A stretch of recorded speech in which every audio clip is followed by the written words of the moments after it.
Hi, this is Catherine. Vlog number 7. This one will be the last updates before surgery, which is coming up very soon. There's serendipity in the series of events that led me to discover my breast cancer in between the mammo, my annual mammo. And I am able to use UCLA with my new insurance that is much better. So those are the things that really worked out for me. The UCLA Breast Center Santa Monica is amazing. My experience has been just incredible there. The hardest part about this process is waiting for the result. You wait for the biopsy results, then you wait for the MRI results. Because my breast cancer is triple negative, they also tested my genetics. BRCA1, BRCA2. These are genes that are related to the breast cancer. So I had that tested 2 weeks ago and I just got the call yesterday and they're negative. Yay. It's kind of holding my breath because that had to do with my surgery, which is coming up very soon. Was set to unilateral mastectomy with flap for the reconstruction. That's the one where you actually get the fat from the stomach. So now I have. Okay, I'll show you. Here it is. See this? Yeah, I'm growing my boobs. How about that? The plan was that if I'm not positive for BRCA1 and 2, then I would just go ahead and have the unilateral. If they came out positive, if I have these genes, I would definitely do the bilateral, which means both boobs comes out. And I even went in, I was so stressed, I even went in with my reconstruction surgeon and asked him if I have enough here. I thought I did, but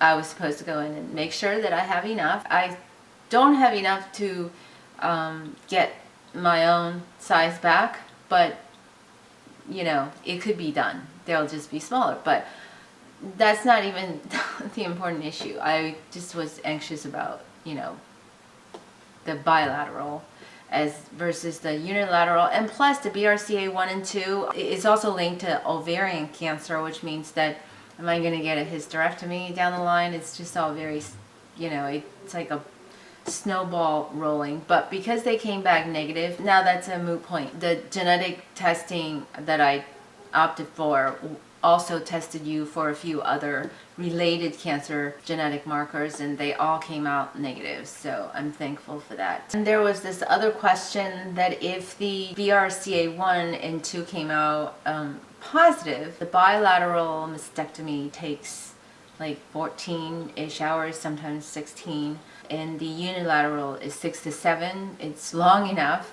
If you use the implants, the surgery would take 3 hours. I was also worried that we would have to move my surgery date back. The surgeons are so good, they're so booked up, so I was concerned about that. At one point I asked my breast surgeon that how likely it is for me to go up a stage during the waiting of surgery, and she had said that it's not likely. But all that is moot because I don't have those markers. That is one less battle to fight there. But I know that there are people who test positive, so I feel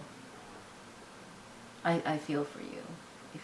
They sent me this online video through Emmy program. It's all about anesthesia. I love the information. They give you the different types, like topical, local, general, and how they work.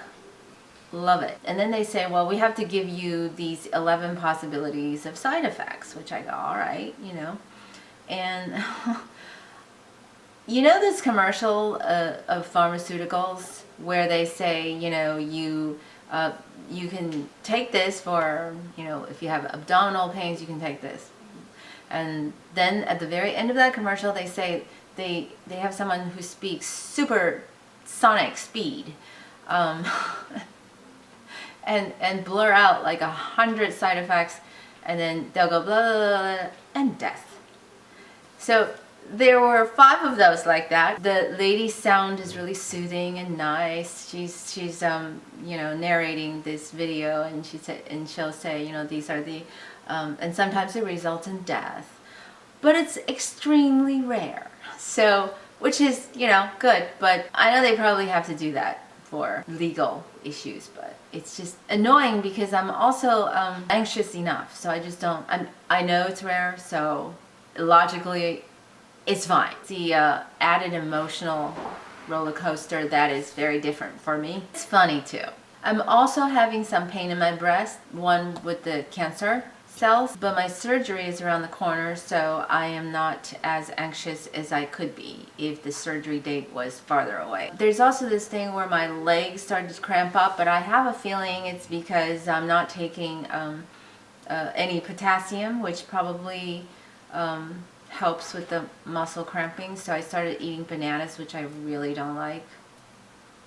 But you know, after 2 days of bananas, it stopped hurting again. So I got jury duty for January, but I was still healing my ankle that I sprained, and so I had it changed, and they gave me March, which is coming around the corner. I'm probably still in recovery for the surgery and couldn't drive then because I calculated the number of weeks that they told me I can't drive. So I try to call jury duty, and it is not easy to get anybody on the phone. I don't think you can get anybody on the phone anymore.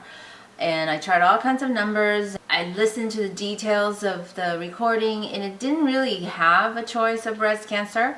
I was just thinking that considering how rampant cancer is in our today's world, it probably should have a little thing. But I had my breast cancer diagnosis in between my postponement and the time that I'm supposed to serve. The new summons that they send me, the second one, it doesn't have a page for you to select that you can get an excuse. I guess because they don't want people to keep trying different ways of getting out, which I wasn't. I've already done this twice, and neither times, you know, I was called. That was kind of frustrating. And then I tried to write a letter, and on the summons it says, don't write us, don't attach anything.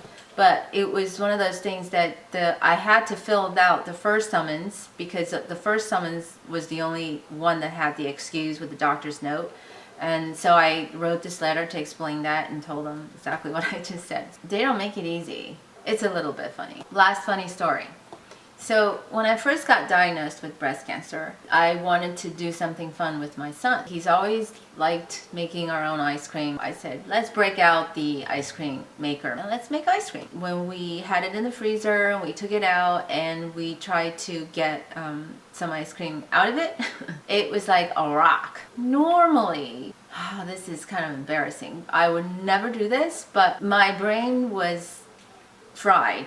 It just was not thinking. It was so dumb. I took a butter knife and a hammer.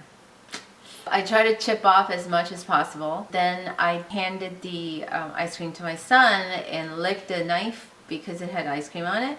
And as I swallowed, my tongue and the throat part here inside started to burn. I yelled for my son to stop. Don't touch it. But I think he had put it in his mouth, but he didn't swallow, thank goodness. And so both of us were at the sink trying to wash out our mouths. It was kind of crazy. And then my husband was there, and he's like, should I call 911? Are you okay? Should we take you to the hospital? What should I do? And I said, well, why don't we just call the poison control while I'm washing out my tongue and, you know, see if there's anything else that needs to be done. And I induced vomit in myself, and I succeeded. I wasn't really worried. Then, of course, my husband came upstairs after doing the searching and stuff, and he said, oh, I called 911. And so 5 really super nice paramedics or / firemen and medical workers came up. 5. Wow. I think I was only a little worried. Maybe it's some kind of, you know, cooling liquid that was in between. So that's what happened. My guess is that I knocked it too hard, and it was enough to crack the double installation where they put the cooling liquid in between the space of the outer side of the container to cool the ice cream. The hammering with the knife in the ice cream probably nicked one of the side. It cracked, and I just didn't know it because it's just a tiny bit. But it turns out to be a big nothing. They checked my vitals, everything's cool. See, I do own different clothing. And I'm playing with my hair because, you know, in a few weeks, they'll probably be falling out. So, one of my friends told me about this organization in the Valley called Mentor Angel, where they match you up with someone with your exact diagnosis of cancer. They will be sort of your support, your guardian angel, your big brother, big sister, that sort of thing. And it's all by donations, so it's a free service. And so I just want to pass that on to everyone. I thought that was a really cool thing. I would like to volunteer for that. One of my relatives survived breast cancer, also said that to maybe have a bag that you can carry, you know, like your paperwork and everything that has to do with this battling the breast cancer, including cards from friends, tissue, you know, happy drugs. And for me, happy drug is dark chocolate, anything above 70%. My favorite one is this green box from Trader Joe's. The dark chocolate is really good. So I gathered that bag. I call it my Mammo Ammo, because I have to have this tube that comes out to drain extraneous fluids. This camisole I ordered online specifically for mastectomy. Just Google mastectomy camisole. Wigs for me are not covered by my insurance. Cold caps, I think we'll talk about that later when I get closer to chemo, because I've heard different things about it. There's this cap that you can wear during chemo that might help you keep your hair all together. I don't look good in wraps. I don't know about wraps. Not brave enough to go bald. I so admire women who do, really. And then you know what? They all look great. Inspirational. Thank you for my big-hearted, kind friends. One friend who is organizing the meal train, my husband says that he looked at it and he says we're gonna eat way better than we normally do. So thank you so much. So see you after surgery.